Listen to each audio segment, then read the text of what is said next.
प्यारे विद्यार्थियों, एक शब्द लिखा मैंने, एक बहुत छोटा सा शब्द है ड्रीम, जिसे हिंदी में हम सपना कहते हैं। हम जब छोटे छोटे थे तो बहुत सारे सपने देखते थे और धीरे धीरे जैसे ही हमारी उम्र बढ़ती जाती है हमारे सपने, हमारे ड्रीम बदलते जाते हैं। और कुछ सपने ऐसे हैं जिनको आप धीरे धीरे स्किप करते जा रहे हैं। क्यों? ऐसा क्यों? क्योंकि हम उतना नहीं एफर्ट लगा रहे हैं जितना हमें लगाना चाहिए। क्यों बदल रहे हैं हम अपने सपने? क्यों हम पूरा नहीं कर पा रहे हैं अपने लक्ष्यों को?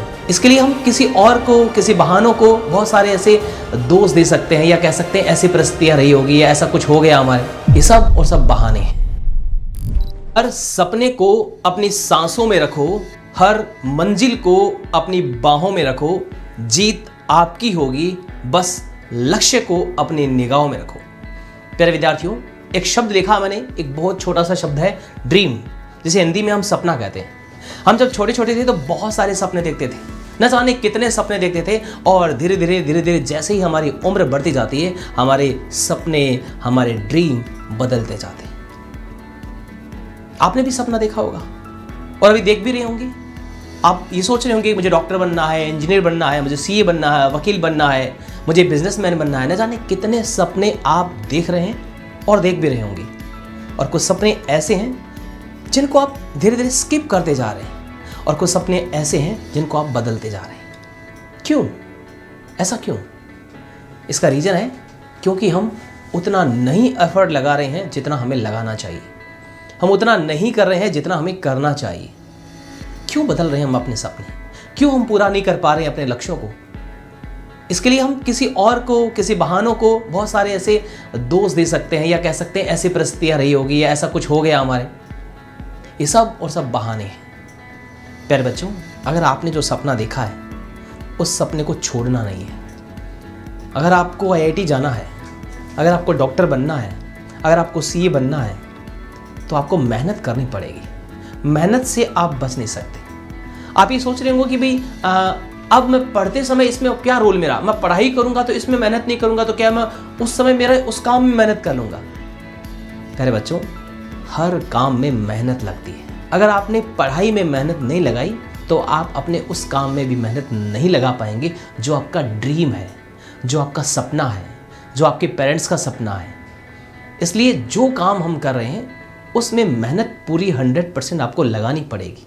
एफर्ट्स पूरे लगाने पड़ेंगे आपको, प्रयास उसमें पूरा आपको करना पड़ेगा। कई बच्चों के दिमाग में ये भी चल रहा होगा कि सर पढ़ाई में इंटरेस्ट नहीं होता है। बहुत सारे बच्चे जिनको इंटरेस्ट होगा, लेकिन बहुत सारे सब पढ़ाई में मन नहीं लगता, इंटरेस्ट नहीं होता है। इसका रीज़न भी है क्योंकि पढ़ाई जो है आपका सफ़र है, मंजिल नहीं है। मंजिल कोई और है। जब हमारे दिमाग में हमारी मंजिल रहेगी ना, तभी हम मेहनत कर पाएंगे। आपको अगर डॉक्टर बनना है तो आप वो देखो कि मैं जब डॉक्टर बन जाऊंगा, उस ड्रेस में घर से निकलूंगा, जब मेरे पास लोग आएंगे, मैं बीमार लोगों को ठीक करूंगा, जब जो इतने परेशान होंगे उनको मैं ठीक करूंगा। ये जब चीज़ देखोगे ना, तब पढ़ाई में मन लगेगा। जब आप जो अपना टारगेट जो बनने वाले हैं वो अगर आपने सोच लिया कि मुझे ऐसा बनना, ऐसा करना है, तो आपका पढ़ाई में मन लगेगा। और बच्चों, मेहनत करनी पड़ेगी। हर काम में मेहनत लगती है। आज जो आपको टोक रहे हैं ना, जो आपके शुभचिंतक है ना, जो आपके मम्मी पापा है ना, जो भी कभी आपको डांटते हैं, टोक देते हैं, आपके टीचर्स टोक देते हैं, तो आपको बुरा भी लगता है कि मुझे ऐसा कैसे बोल दिया, क्यों बोल दिया। आपके अच्छे शुभचिंतक वही है जो आपको गलती करने पर डांटते हैं और अच्छा काम करने पर आपकी पीठ थपथपाते हैं कि आपने अच्छा किया, और गलत करने पर आपको डांटते हैं। अगर आपको कोई डांटने वाला नहीं है ना, अगर आपको कोई टोकने वाला नहीं है ना, तो ये कोई अच्छी बात नहीं है, हमारे लिए बुरी बात है। एक बार सोच के देखिए कि जिसकी माँ, पिता या कोई अच्छा शुभचिंतक उसका नहीं है जो उसे टोके और उसको कहे कि भाई तू ये गलत कर रहा है, ये सही नहीं कर रहा है, ये तुम्हारे लिए सही है। हमें जो चीज़ें फ्री में मिल जाती हैं उनकी हम कदर नहीं करते हैं।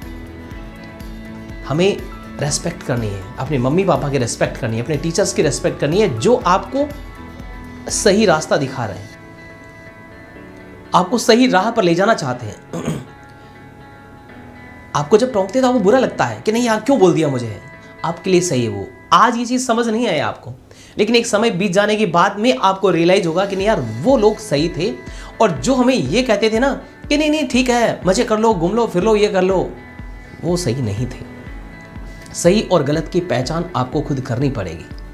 और वो पता धीरे धीरे लगती है, समय बीतने के बाद लगती है। लेकिन उस समय से पहले अगर हम संभल गए तो निश्चित रूप से हम अपने इस शब्द ड्रीम, एक छोटा सा शब्द है लेकिन इसको साकार करने में हम सफल हो जाएंगे। नहीं तो एक शब्द बचेगा हमारे पास, काश। और एक काश शब्द एक ऐसा है जो बड़ा तकलीफ देने वाला होता है, बहुत तकलीफ देने वाला होता है ना। पछतावे के दर्द से अच्छा डिसिप्लिन का दर्द है। अगर हम अनुशासित रह करके जो हमारा काम है वो कर रहे थे, आपको करना क्या है? आपको सिर्फ पढ़ाई करनी है ना। काम करने के लिए आपके मम्मी पापा है, सुविधाएं देने के लिए आपके मम्मी पापा है। आपको तो बैठ करके पढ़ना है ना। कोई एकदम तेज धूप के अंदर जहां सूरज चमक रहा हो वहां पर कोई कठिन परिश्रम नहीं करना। आपको अपने रूम के अंदर बैठ करके, अपने घर में बैठ करके सिर्फ पढ़ाई तो करनी है ना। वही हम नहीं कर सकते तो फिर हम अपने सपने को साकार कैसे करेंगे? हम अपना सपना जो पूरा हो जाएगा तो वहां काम कैसे करेंगे? विद्यार्थी जीवन इसलिए इस तरह से बनाया जाता है कि विद्यार्थी हर सब्जेक्ट पढ़ता है, हर काम करता है, हर चीज सीखता है, ताकि जीवन के उस पड़ाव पर जब पहुंचे तब तो उसे किसी तरह की कोई समस्या नहीं आए। तो ये जो ड्रीम जो है, ये जो सपना जो है, अगर उसको आप पूरा करना चाहते हैं तो निश्चित रूप से आपको आज मेहनत करनी पड़ेगी। मानता हूं मैं कि बहुत तकलीफें आती है, कई सारी ऐसी परिस्थितियां भी हो जाती है। बहुत सारे बच्चों के साथ होता है, कोई परीक्षा आती है, कोई एग्जाम आता है या कुछ होता है तो बीमार हो जाते हैं, या परिवार में कोई अनहोनी घटना हो जाती है जिससे वो अच्छे से अपना परफॉर्म नहीं कर पाते। लेकिन बच्चों, वो जो परिस्थिति है, उस परिस्थिति से जूझ कर भी जो व्यक्ति अगर अपना काम कर लेता है कि यार जो हो गया सो हो गया, लेकिन अब जितना समय मेरे पास बचा है, जितने दिन मेरे पास बचे हैं, उनका मैं पूरा सदुपयोग करूंगा और मेरे इस ड्रीम को मैं पूरा करूंगा, मेरे सपने को साकार करूंगा, वही इतिहास लिखते हैं, वही नाम कमाते हैं। दो तरह की जिंदगी होती है, एक जिंदगी ठीक है चल रहा है, और एक ऐसी जिंदगी जिसे जीना कहते हैं, अपने हिसाब से जीना, अपने हिसाब से करना सब कुछ। और एक ऐसी जिंदगी जिसमें निराश होकर के कि है कुछ कर नहीं सकते आप, हमारे पास कोई ऑप्शन नहीं है। अब दोनों में से कौन सी जिंदगी आपको जीनी है वो आप पर निर्भर करता है। अगर हम अपने ड्रीम को पूरा करने में, अपने सपने को पूरा करने में जी जान झोंकते हैं, और आज करना क्या, आपको मेहनत करना, पढ़ना है। अगर हम ये काम कर लेते हैं तो फिर हमें काश शब्द लगाने की जरूरत नहीं पड़ेगी। वे सब लोग खुश होंगे जो चाहते हैं कि आप सफल हो। वे सब लोग आपकी खुशी में सहभागी बनेंगे कि यार वास्तव में इसने कर दिखाया है और आप कर सकते हैं। आपको पढ़ाई करनी है, चाहे आप किसी भी क्लास के स्टूडेंट हैं बच्चों, आपको अपना सपना पूरा करना है और कैसे भी करके उसको पूरा करना है। जैसी सुविधाएं मिल रही है, जैसी परिस्थितियां मिल रही है, आपको अपने सपने को साकार करके दिखाना है। आपका सपना क्या है? कमेंट में मुझे लिख के जरूर बताना। और सिर्फ लिखना ही नहीं है, उसको साकार करने के लिए मेहनत भी करनी है, जी जान भी लगानी है। तो सपने जो छोटे छोटे हम थे जब देखते थे ना, उस सपने को जो धीरे धीरे समय अनुसार हम बदलते रहते हैं, बदलना नहीं है, उस सपने को साकार करना है। और आप कर सकते हैं, मुझे आप पर पूरा भरोसा है। प्यारे विद्यार्थियों, आप चाहे 6 क्लास के स्टूडेंट हो, चाहे 12 क्लास के स्टूडेंट हो, किसी भी क्लास के स्टूडेंट हो, आपको पढ़ना है। आप पढ़ करके ही अपने सपनों को साकार कर सकते हैं। और पढ़ाई में रुचि तभी बनेगी जब आप अपने ड्रीम को देखोगे, क्योंकि ड्रीम आपकी मंजिल है और ये पढ़ाई आपका क्या है? सफर है, ये रास्ता है। इस रास्ते पे चलोगे तभी जाकर के अपने सपने को साकार कर पाओगे। और उस सपने को साकार करने में हम आपके सहभागी बनने के लिए तैयार बैठे। आप अगर चाहते हैं कि हमें अपनी तैयारी मजबूत करनी, चाहे आप किसी भी क्लास के स्टूडेंट हो, हमें अपनी तैयारी मजबूत करनी है, तो हम आपके लिए उसमें साथ में हैं। हम पूरा तन मन धन से आपके साथ में जुड़े हुए हैं। और उसके लिए अभी अगर आप चाहते हैं कि नहीं भाई मुझे तो पढ़ना है, और चाहे कुछ करें नहीं करें, तो इसका फायदा भी आपको लेना चाहिए। होली हंगामा जो ऑफर 9 से 22 मार्च के बीच में चल रहा है, उसमें 3 तरह का बेनिफिट आपको up to 90% discount, 100% up to cashback, और जो पेड स्टूडेंट पहले से पढ़ रहे हैं उनको 10% extra discount coupon code Holi apply करने पर मिल रहा है। इसका हमें फायदा लेना है, बेनिफिट लेना है। किस लिए लेना है, ये सब मैं क्यों कह रहा हूँ? क्योंकि हमें अपना ड्रीम पूरा करना है। लोग कहेंगे कुछ है, ऑफर तो आते जाते रहते हैं। आपको क्या करना है? आपका इकोनॉमी थोड़ा बेनिफिट हो जाए और आपका ड्रीम पूरा हो जाए, तो आप अपना सपना साकार निश्चित रूप से करेंगे। और उस सपने के साकार करने में हमारी जितनी सहभागिता होगी, हमें भी बहुत खुशी होगी। तो प्यारे विद्यार्थियों, अगर किसी कारणवश आप अपने ड्रीम को भूल गए हैं या नहीं पढ़ पा रहे हैं, तो अपने आप को पुनः एनर्जेटिक कर लीजिए और जी जान से लग जाइए अपने सपने को साकार करने। Thank you.